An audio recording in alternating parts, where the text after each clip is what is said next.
कहानी सुधापुर नाम के एक छोटे से गांव की है, जहां इन दिनों बरसात का मौसम शुरू हो चुका था और बिजली के कड़कड़ाहट के साथ बहुत जोरदार बरसात हो रही थी। इसी गांव में मनोज नाम का एक व्यक्ति अपनी पत्नी लीला के साथ रहता था। मनोज ज्यादा पढ़ा लिखा नहीं था और उसके पास कोई खेत भी नहीं था, इसलिए वो गांव-गांव घूम-घूम कर कूड़ा कबाड़ा उठाया करता था। वो दिन भर जितना भी भंगार इकट्ठा करता था, उसे वो गांव के भंगार की दुकान में लाकर बेच देता था। परंतु उससे जो पैसे मिलते, वो सिर्फ घर का चूल्हा जलाने और जरूरी खर्चों तक ही सीमित रहते थे। बारिश के मौसम में तो हालत और भी खराब हो जाती, क्योंकि गीले कबाड़ का भाव और भी कम लग जाता था। कई बार तो मनोज को दिन भर मेहनत करने के बाद भी इतना नहीं मिलता कि अपने परिवार को पेट भर खाना खिला सके। इस वजह से मनोज को उसके पुराने टूटी-फूटी झोपड़ी में अक्सर भूख, बारिश में टपकते पानी और ठंडी के मौसम में ठंड का सामना करना पड़ता था। उस रात मौसम बेहद खराब था। मूसलधार बारिश के साथ ठंडी हवाएं भी चल रही थीं और बिजली की चमक से पूरा गांव कांप सा रहा था। अजी, बारिश के मौसम ने अब कहर ढाना शुरू कर दिया है। 2 दिन से लगातार बारिश हो रही है। न धूप निकली, न कपड़े सूख पाए। घर में हर तरफ नमी ही नमी भर गई है और ऊपर से छत भी टपक रही है। अगर यूं ही बारिश चलती रही तो खाने को कुछ भी नहीं बचेगा। हाँ लीला, तुम ठीक कह रही हो, लेकिन अब करें भी तो क्या? बारिश ने तो सबको बेहाल कर रखा है। गांव के खेत भी पूरी तरह पानी में डूब गए हैं। इस बारिश के कारण भंगार की कीमतों में भी असर पड़ा है। सारा सामान गीला हो चुका है, जिस कारण उसकी सही कीमत नहीं मिल रही है। मनोज की आवाज में थकान और लाचारी साफ झलक रही थी। रोज की मेहनत के बाद भी जब जेब खाली रह जाती, तो मनोज के लिए घर लौटना और भी भारी पड़ता था। हाँ जी, मैं जान रही हूँ आपकी परेशानी। पिछली बार भी लालचंद जी ने गीले कबाड़ का आधा ही भाव दिया था, मगर इस बार अगर ऐसा हुआ तो हम बड़ी परेशानी में फंस जाएंगे। ऐसा ही चलता रहा तो इस महीने का राशन कैसे आएगा? सच कह रही हो लीला, बरसात में तो जैसे हमारी किस्मत भी भीग जाती है। ऊपर से ये छप्पर एक एक जगह से टपक रहा है। बाहर मूसलधार बारिश थी, लेकिन अंदर झोपड़ी में भी हालात उससे कुछ कम नहीं थे। जगह जगह पानी जमा हो चुका था और मिट्टी की दीवारें नमी से गलने लगी थीं। अजी, हमें कोई मजबूत इंतजाम करना होगा, वरना एक दिन ये घर ही हमारे ऊपर गिर पड़ेगा। हाँ लीला, मुझे भी डर लग रहा है, पर मैं करूँ तो करूँ क्या? कहाँ से लाऊं इतने पैसे? मेरे पास तो घर के राशन के लिए भी पैसे नहीं हैं। अजी, तो आप ही बताइए क्या करेंगे? बस बैठे रहेंगे बारिश थमने का इंतजार करते? कल अगर मौसम थोड़ा थमा तो मैं लालचंद जी की दुकान जाऊंगा। देखता हूं, शायद कुछ ऐसा कबाड़ मिल जाए जिससे हम इस छप्पर को ठीक कर पाएं। अजी, कबाड़ से तो आप हर साल कुछ न कुछ जोड़ते रहते हैं, लेकिन वो भी तो बस कुछ दिन का सहारा देता है। इस बार क्यों ना आप गांव के मुखिया जी से मदद मांग लें? उन्होंने पिछले साल रामू काका के घर में भी मरम्मत के लिए पैसा दिलवाया था। लीला, मुझे अच्छा नहीं लगता किसी से मदद मांगना। अजी, मदद मांगना गलत नहीं है, खासकर तब जब बात अपने घर और बच्चों की हो। आप बस एक बार कोशिश तो कीजिए। अगर मुखिया जी मदद कर दें तो इस बरसात में हमारा घर शायद बच जाए। मनोज ने गहरी सांस ली। उसे पता था कि लीला की बात सही है, लेकिन उसका मन अब भी उलझा हुआ था। फिर भी उसने ठान लिया कि कल सुबह सबसे पहले मुखिया जी के घर जाकर बात करेगा। उसे यह अंदाजा नहीं था कि किस्मत उसके लिए एक और रास्ता खोलने वाली है।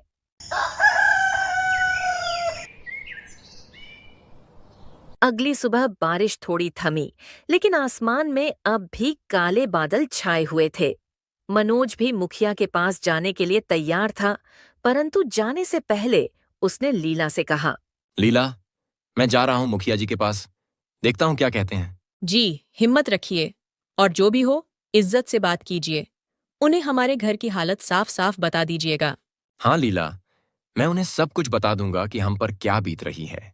लीला को दिलासा देकर मनोज मुखिया से मिलने निकल पड़ा। बारिश लगभग थम चुकी थी, लेकिन आसमान में अब भी काले बादल मंडरा रहे थे। इन्हें देखकर मनोज ने अपनी चाल तेज कर दी और मुखिया के घर की ओर बढ़ने लगा।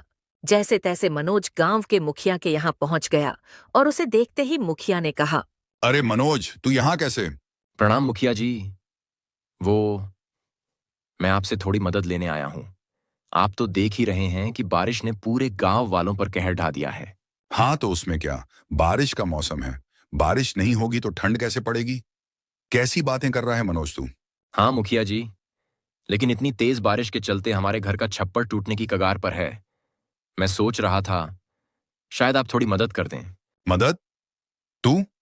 अरे मनोज, तू तो कबाड़ का काम करता है ना, और मैं जानता हूं तू अच्छे खासे लोहे लकड़ी का माल इधर उधर बेचकर पैसे बनाता होगा। फिर मुझसे क्यों भीख मांगने आया है? मुखिया के मुंह से भीख वाला शब्द सुनकर मनोज को बहुत बुरा लगा, लेकिन उसके पास फिलहाल मुखिया से मदद मांगने के अलावा कोई चारा नहीं था। जी मुखिया जी, भीख नहीं मांग रहा, बस उधार या थोड़ा सहारा बारिश थमने पर लौटा दूंगा। उधार? तेरे जैसे लोग उधार लेकर कभी लौटाते हैं क्या? और सुन, मेरा काम सबकी झोपड़ी बनवाना नहीं है। तू गरीब है तो ये तेरी किस्मत है। मेरे पास अपना समय बर्बाद मत कर। मुखिया के हर शब्द मनोज के कानों में हथौड़े की तरह लग रहे थे। उसका गला सूख गया, आंखें भर आईं, लेकिन उसने किसी तरह अपनी इज्जत बचाते हुए बस इतना कहा। ठीक है मुखिया जी, जैसा आप ठीक समझें। वह चुपचाप वहां से निकल गया। बाहर बारिश फिर तेज हो गई थी और हर बूंद अब उसे सिर्फ ठंडा नहीं बल्कि जख्मी करने वाली लग रही थी। उसकी आंखों में सिर्फ लीला का चेहरा घूम रहा था और दिल में एक ही ख्याल, अगर गांव का मुखिया ही साथ नहीं देगा तो अब मुझे अपने दम पर ही कुछ करना होगा। बारिश बहुत हो रही थी जो शायद रुकने वाली नहीं थी, इसलिए किसी तरह मनोज भारी मन और भीगी हुई कमीज के साथ घर की ओर चल पड़ा। रास्ते में कीचड़ ही कीचड़ था, फिर भी मनोज के कदम तेज थे, जैसे वह जल्दी से लीला को सब कुछ बताना चाहता हो, लेकिन मन के अंदर गुस्सा और निराशा का तूफान भी चल रहा था। किसी तरह बच बचाकर वह घर पहुंचता है और उसे देखते ही लीला ने चिंता से पूछा। अरे, आप आ गए। आप तो काफी भीग गए हो। क्या हुआ? मुखिया जी ने क्या कहा? लीला, मत पूछ। मुखिया ने तो जैसे हमारे जख्मों पर नमक छिड़क दिया। मदद तो छोड़ो, उल्टा ताने मारने लगा कि तेरे जैसे लोग कभी उधार लौटाते नहीं। क्या? उन्होंने ऐसा कहा? ये तो बहुत गलत है। हम तो बस सहारा मांग रहे थे, कोई एहसान नहीं। हाँ, लेकिन अब समझ आ गया, यहां किसी से उम्मीद रखना बेकार है। अब हमें अपने दम पर कुछ करना होगा। अजी, लेकिन फिर आपने मुखिया जी से क्या कहा? मैंने उन्हें समझाने की कोशिश की। कहा कि मैं मजदूरी करके हर एक पैसा लौटा दूंगा, पर वो हंसकर बोले, तू और तेरे जैसे लोग बस लेने की आदत डाल चुके हैं। हाय रे, दूसरों की मुसीबत का मजाक उड़ाना भी कोई इंसानियत है? बस उनका रवैया देखकर लगा कि जैसे मैं कोई भीख मांगने गया था। तो अब क्या करेंगे? बारिश रुकने का नाम नहीं ले रही। अगर ऐसे ही कुछ दिन और बारिश चली तो बाढ़ भी आ सकती है और हमारे घर का छप्पर भी रोज कमजोर होता जा रहा है। सच कहूं तो समझ नहीं आ रहा, लेकिन एक बात पक्की है, अब किसी के आगे हाथ नहीं फैलाऊंगा। मेरे पास एक तरकीब है जिससे हम बारिश से बच भी सकते हैं और हो सका तो 2 पैसे भी कमा लेंगे। ऐसी क्या तरकीब है तुम्हारे पास? सुनो जी, मेरे दिमाग में एक अजीब सा लेकिन काम का आइडिया आया है। अरे, ऐसा क्या सोच लिया तुमने, मुझे भी तो बताओ। देखो, अभी बारिश के कारण भंगार का भाव बहुत गिर गया है। लालचंद जैसे लोग भीगी हुई प्लास्टिक की बोतलों और कागज को आधे दाम में खरीद रहे हैं। तो क्यों ना हम ये सब बेचने की बजाय इकट्ठा करें? इकट्ठा करें? लेकिन करेंगे क्या उनका? हम उन प्लास्टिक बोतलों को अच्छे से धोकर उन्हें जोड़ देंगे। उनसे हम एक छोटा सा मजबूत घर या झोंपड़ी बना सकते हैं। प्लास्टिक पानी नहीं सोखता तो बारिश से भी बचेगा, और अगर बाढ़ आ भी गई तो पानी के ऊपर तैर भी सकता है। अरे, ये तो कमाल का आइडिया है, लेकिन क्या ये सच में टिकेगा? हाँ, टिकेगा। मैंने देखा है, कुछ गांवों में लोग बाढ़ से बचने के लिए ऐसे बोतल के तैरने वाले घर बनाते हैं। और सबसे अच्छी बात, इसमें हमारा खर्च लगभग शून्य होगा। बस मेहनत लगेगी, और मेहनत में तो हम पीछे नहीं हटते। मेहनत की बात तो तुम सही कह रही हो लीला। हम दोनों ने अपनी जिंदगी में इतना काम किया है कि अब तो हाथ पांव खुद ही रुकना नहीं जानते। और अगर ये मेहनत हमें अपने सिर पर छत दे सकती है तो चाहे रात भर भी काम करना पड़े, मैं तैयार हूं। तो ठान लीजिए, कल से हम दोनों गांव-गांव घूमकर खाली बोतलें इकट्ठा करेंगे। बारिश चाहे जितनी हो, अब हमें कोई रोक नहीं सकता। बाहर बिजली चमक रही थी, लेकिन मनोज और लीला के दिल में एक नई रोशनी जल चुकी थी, उम्मीद की।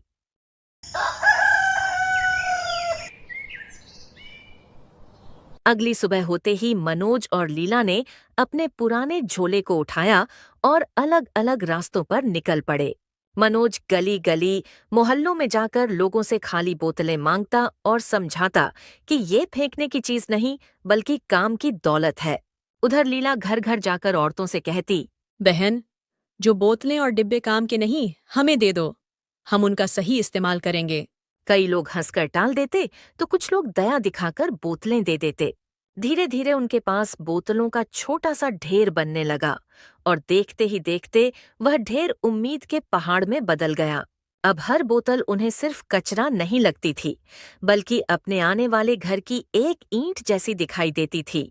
मनोज और लीला जब भी उस ढेर को देखते, उनके चेहरे पर मुस्कान आ जाती और थकान कहीं गायब हो जाती। उन्हें महसूस होने लगा था कि मेहनत सच में सपनों को आकार दे सकती है। कुछ ही दिनों में मनोज और लीला ने मिलकर काफी बोतलें जमा कर ली थीं। बोतलों का ढेर धीरे धीरे इतना बड़ा हो गया कि अब उसे गिन पाना मुश्किल हो गया। उन दोनों ने मिलकर घर के आंगन में 4 बांसों को जोड़कर एक छोटी सी जगह बना दी, जहां वो सारी बोतलें रख रहे थे। अब समय आ चुका था उन बोतलों से एक छोटा सा घर बनाने का, इसलिए मनोज और लीला उन्हें जोड़ने के तरीके सोचने लगे। लीला, अब हमारे पास इतनी बोतलें इकट्ठा हो चुकी है कि हम हमारे रहने लायक एक घर बना सके। हाँ जी, और ये घर हमारी मेहनत की सबसे बड़ी निशानी होगी। कुछ ही हफ्तों की मेहनत के बाद मनोज और लीला ने आखिरकार अपना बोतलों वाला छोटा सा घर खड़ा कर ही लिया। जब दीवारें जुड़कर सीधी खड़ी हुईं और ऊपर छत भी कसकर बांध दी गई, तो दोनों की आंखों में चमक आ गई। ये घर भले ही साधारण था, लेकिन उनके लिए किसी महल से कम नहीं था। धीरे धीरे आसमान में काले बादल छा गए और तेज बारिश शुरू हो गई। गांव के कच्चे मकान टपकने लगे, छप्पर टूटने लगे और लोग अपनी अपनी चीजें बचाने में जुट गए। लेकिन मनोज और लीला अपने नए घर के अंदर शांति से बैठे थे। देखो जी, एक भी बूंद अंदर नहीं आ रही। हाँ लीला, ये घर हमारी मेहनत का सच्चा इनाम है। बाहर पानी बरस रहा था, लोग परेशान थे, लेकिन मनोज लीला के घर में सूखापन और सुरक्षा थी। उस रात उन्होंने पहली बार बिना डर के बारिश की आवाज सुनी और महसूस किया कि मेहनत सच में तूफानों से बचाने वाली दीवार बन सकती है।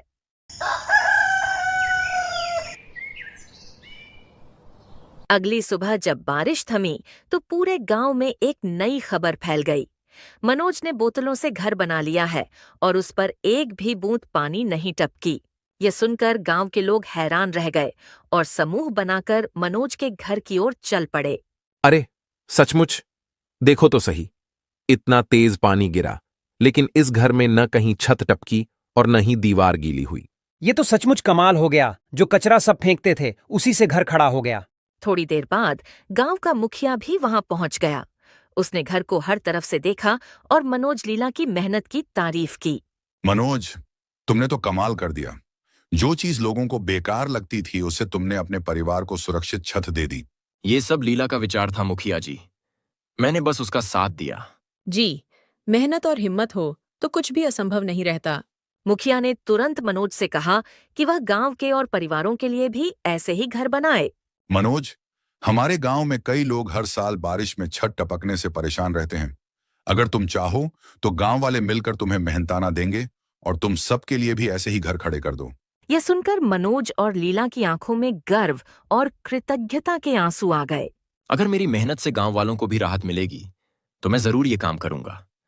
पैसे से ज्यादा खुशी तो इस बात की होगी कि सबके सिर पर सुरक्षित छत होगी।